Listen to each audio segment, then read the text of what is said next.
NAP 2020 के तहत जो भी स्टूडेंट अगर एडमिशन करवाए हो, चाहे वो सेमेस्टर 1 वाले हो या फिर सेमेस्टर 2 वाले हो, किसी भी यूनिवर्सिटी से हो, इस वीडियो को देखिएगा, पहली अपडेट तक देखिएगा। इसके बाद विनोबा भावे यूनिवर्सिटी जो सेमेस्टर 2 वाले हैं 23 से 27 वाले, उसको तो पूरा कंप्लीट देखना है, क्योंकि उनके रिगार्डिंग भी बहुत सारे डाउट यहाँ पर क्लियर होंगे और वो सारे डाउट आपको थंबनेल में दिख गया होगा। इसी के बारे में हम लोग यहाँ पर चर्चा करेंगे। सबसे पहले हम लोग आज के डेट में जो अपडेट आई है इसके बारे में देख लेते हैं। यानी एक आप लोग सुने होंगे सिलेबस, जिसको बोला जाता है पाठ्य वस्तु। एक होता है करिकुलम, जिसको बोला जाता है पाठ्यक्रम। सिलेबस आपके सब्जेक्ट से रिलेटेड होता है, तो सिलेबस में बदलाव नहीं हुआ है, लेकिन जो करिकुलम है, इस करिकुलम के पैटर्न में अगले सत्र से, यानी ये जो सत्र है वो आपका 23-24 है, अगले सत्र यानी 2025 से 2026 आने वाला जो सत्र है, जैसे ही एक महीना बीत जाएगा, आपका दिसंबर खत्म हो जाएगा, इस सत्र में करिकुलम का पैटर्न पूरे तरीके से बदल जाएगा।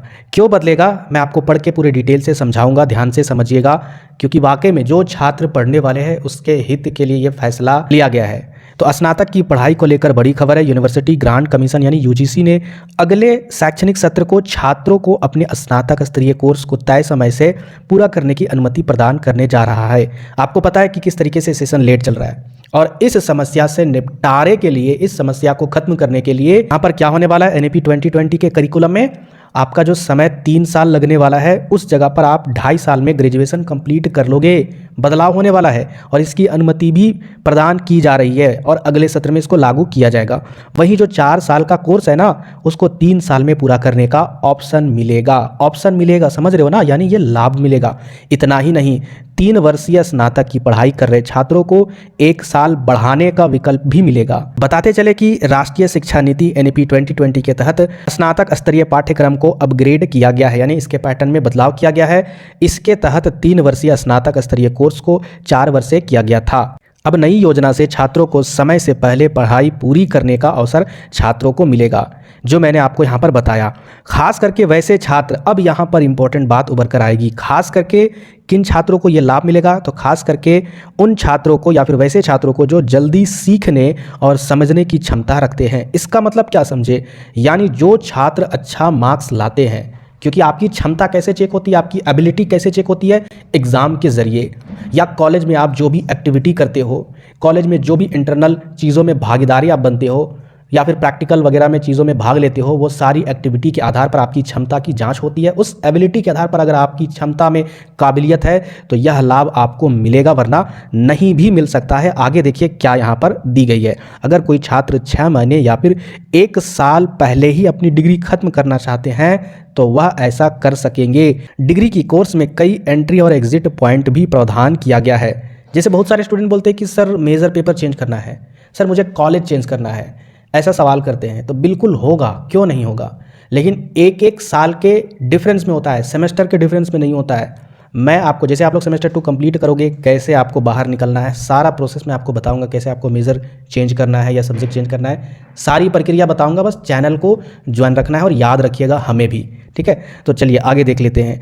बताते चले कि रांची यूनिवर्सिटी, डीएसपीएमयू समेत राज्य के सभी स्टेट यूनिवर्सिटी में भी एनईपी 2020 के अनुसार पढ़ाई हो रही है। 4 वर्षीय स्नातक की पढ़ाई पूरा करने वाले छात्र सिर्फ 1 साल में पीजी की पढ़ाई पूरा कर सकते हैं, इसलिए किया जा रहा है बदलाव। अब यहाँ पर समझते हैं क्यों ये बदलाव किया जा रहा है। एनईपी सिलेबस पर नज़र रख रहे शिक्षकों का मानना है कि अगले शैक्षणिक सत्र से होने वाले बदलाव से मेधावी छात्रों को, यहाँ पर मेधावी छात्र, ठीक है, तो मेधावी छात्र किसको बोला जाता है, जो जिनकी क्षमता एबिलिटी बहुत ही अच्छी होती है। जैसे कि मेधावी छात्रवृत्ति आप सुने होंगे या फिर मेधावी एग्ज़ाम सुने होंगे, जिसके तहत अच्छे स्कूलों में एडमिशन ली जाती है। तो पहले एग्ज़ाम क्रैक किया जाता है, आपकी एबिलिटी देखी जाती है, आपकी एबिलिटी क्षमता अगर अच्छी होगी तो इस लायक होंगे, यानी उस स्कूल के लायक होंगे, उस छात्रवृत्ति के लायक होंगे, आपको मिलेगा, वरना नहीं मिलेगा। तो इसमें क्या है कि इस शैक्षणिक सत्र से होने वाले बदलाव से मेधावी छात्रों को समय की बचत होगी, समय उनका बचेगा, क्योंकि नई व्यवस्था में स्टूडेंट्स को तय समय से 1 साल पढ़ाई पूरा करने का अवसर मिलेगा। और यह प्रस्ताव किसने रखा था एनईपी 2020 के, यानी यूजीसी के पास, कि इसमें कुछ करिकुलम में बदलाव कीजिए। आईआईटी मद्रास के डायरेक्टर वी काम कोटी के नेतृत्व में यह सारा कुछ हुआ था। उन्होंने एक कमेटी द्वारा यह सिफारिशें रखी थी। अब स्टूडेंट को क्या क्या लाभ होगा इससे, तो वैसे स्टूडेंट जो अपनी पढ़ाई जल्दी पूरा करना चाहते हैं उन्हें पारंपरिक समय सीमा पर उनको कंप्लीट डिग्री मिलेगी। यूजी की पढ़ाई के साथ साथ कार्य का एक्सपीरियंस हासिल करने का अवसर उन्हें मिलेगा। साथ ही साथ यूजी अंतिम वर्ष के दौरान रिसर्च प्रोजेक्ट समेत एकेडमिक एक्टिविटी में शामिल हो सकेंगे स्टूडेंट। ओवरऑल मैं आपको अगर बताऊं यहाँ पर क्या बदलाव होने वाला है, तो जो आपका 3 साल में ग्रेजुएशन पूरा हो रहा था, अगर आपके अंदर क्षमता है तो हो सकता है कि आपको 2.5 साल में डिग्री दे दिया जाए। पूरा यहाँ पर खुलकर बताया नहीं है, मैं आपको अगले वर्ष में या फिर इसके बारे में और भी रिसर्च करके बताऊंगा कि किस तरीके से यहाँ पर छटाई होगी स्टूडेंट का, कौन स्टूडेंट मेधावी छात्र होंगे और किन विद्यार्थियों को ये लाभ मिलेगा और कैसे लाभ मिलेगा, क्योंकि सभी स्टूडेंट का तो एक ही साथ एग्जाम होता है, एक ही साथ रिजल्ट निकलता है। ये जो बदलाव होने वाला है वो मेरे नज़रिए से बहुत अच्छा है, क्योंकि एक स्टूडेंट का जो समय है ना वो सबसे कीमती है। अगर उनका समय बचेगा तो वो और आगे बढ़ेंगे।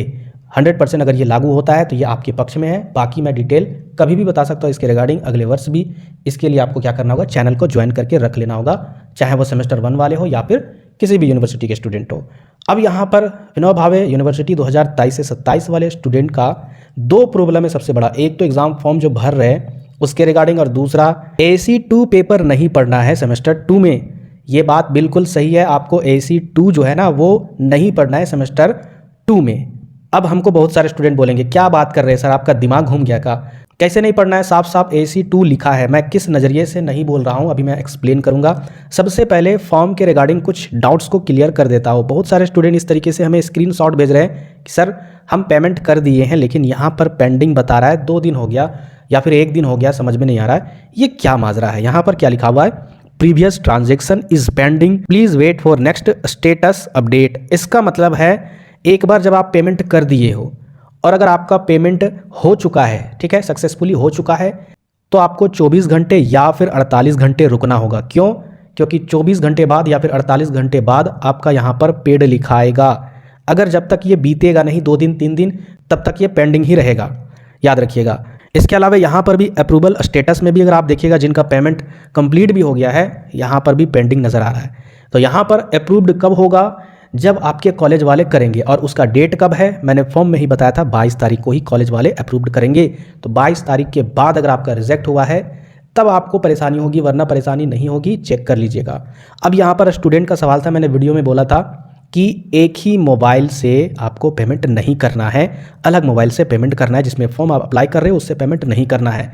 तो स्टूडेंट का सवाल है कि सर अलग में कैसे हम करेंगे जब फॉर्म भर रहे हैं। मैं आपको बता दूं फॉर्म भरने का 2 चरण है। पहला चरण में आप सब्जेक्ट और बाकी जितने भी अपडेट है या आपका जो बायोडेटा है वो सारा कंप्लीट फिलअप करने के बाद प्रोसीड पर जब आप क्लिक करते हो तो वो पहला चरण होता है। सेकंड चरण यहाँ पेमेंट करने वाला होता है। तो पहला चरण जब आप अपने मोबाइल से कंप्लीट कर लेते हो, दूसरा चरण आपको पेमेंट किससे करना है मालूम है, दूसरे मोबाइल से। क्यों मैंने बोला, क्योंकि बहुत सारे ऐसे भी मोबाइल है जिसमें हैंगिंग वाला प्रॉब्लम होता है, तो उसमें हो सकता है पेमेंट फंस सकता है। अगर अच्छा मोबाइल हो आपके पास तो आप रेगुलरली दोनों चरण में फॉर्म भरिए और पेमेंट कर दीजिए, कोई दिक्कत नहीं है। प्रॉब्लम क्या होता है, आप इस मोबाइल में फॉर्म अप्लाई किए और इसी मोबाइल में आपका एयरटेल थैंक्स वॉलेट आपका इसी मोबाइल में है और ये मोबाइल हैंग कर रहा है और आप इसी से पेमेंट कर रहे हो, क्योंकि एयरटेल थैंक्स से भी होता है, डेबिट कार्ड आपके पास है नहीं। तो यहाँ पर क्या होगा, आपको उस ऐप में जाना होगा और उस ऐप में अगर जाइएगा इस साइट को छोड़कर डायरेक्टली, तो हो सकता है यहाँ पर ये साइट में आपका कट जाएगा और इससे प्रॉब्लम हो सकता है, इसलिए बोला।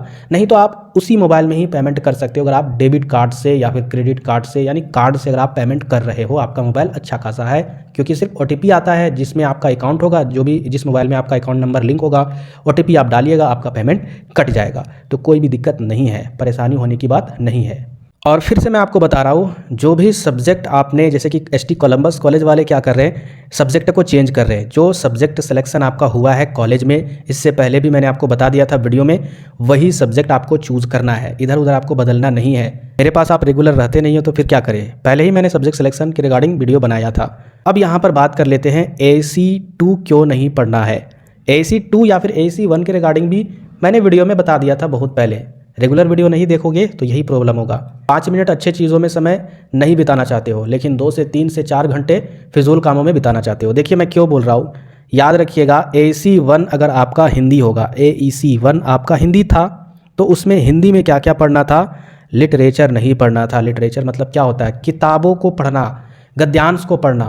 तो वहाँ पर आपने क्या पढ़ा था, हिंदी लैंग्वेज को सीखने के लिए, कम्युनिकेट करने के लिए। तो वो सेमेस्टर 1 में हिंदी में आपने पढ़ा था। अब समझते हैं कि जो स्टूडेंट AAC 1 सेमेस्टर 1 में हिंदी पढ़े हैं उनको सेमेस्टर 2 में AAC 1 इंग्लिश का ही पढ़ाई करना है। मेरे दोस्त स्टूडेंट, आप क्यों नहीं समझ रहे हो? आप AAC हिंदी 1 पढ़ लिए हो, अब आपको AAC 1 का ही सिलेबस इंग्लिश वाला पढ़ना है। AAC 2 जो लिटरेचर वाला जो सिलेबस है उसको नहीं पढ़ना है। और जो भी स्टूडेंट अगर AAC 1 में इंग्लिश पढ़ लिए होंगे, AAC 1 में अगर वह इंग्लिश पढ़ लिए होंगे तो वो सेमेस्टर 2 में क्या करेंगे, AAC 1 हिंदी वाला सारा सिलेबस कंप्लीट करेंगे।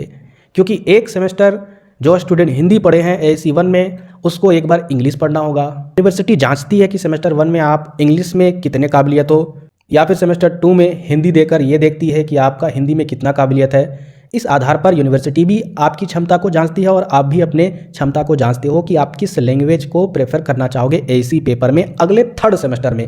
तो जब 3rd में जाओगे तो उस समय आपको लिटरेचर वाला चीज़ पढ़ना होगा, या फिर हिंदी हो या फिर इंग्लिश हो।